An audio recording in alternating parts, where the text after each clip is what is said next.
আজ আমাকে দেখতে পাত্রপক্ষ আসছে। আমি গরিব বাবার একমাত্র আদরের মেয়ে। হ্যাঁ, আরেকটা ছোট্ট ভাই আছে। বাবা-মা আমার জন্য তাদের পছন্দ করা ছেলে পছন্দ করেছে। অথবা বলতে গেলে ঘটকের মাধ্যমে। ছেলে ভালো কোম্পানিতে জব করে।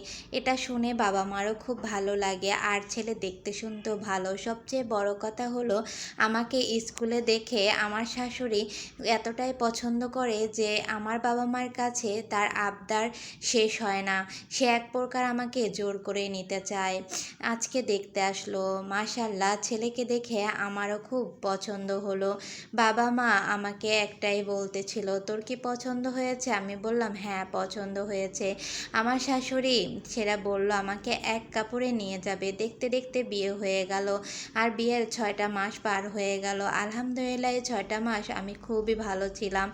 কিন্তু ৬ মাসের পর থেকে আমার উপরে এত নির্যাতন, এত অত্যাচার শুরু হয়ে গেল, যেটা আমি কখনোই কল্পনা করতে পারলাম না। আমাকে সবসময়ের জন্য উঠতে বসতে অনেক খোঁটা দেওয়া হতো। তোর বাবার বাড়ির থেকে কি দিয়েছে?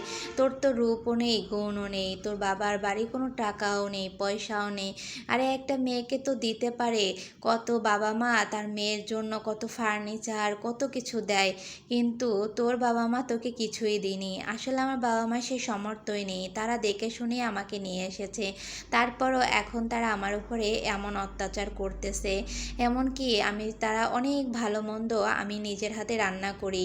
ইলিশ মাছ, গরুর মাংস, মুরগির মাংস, তারপরও আমাকে এক টুকরো খেতেও দেয় না।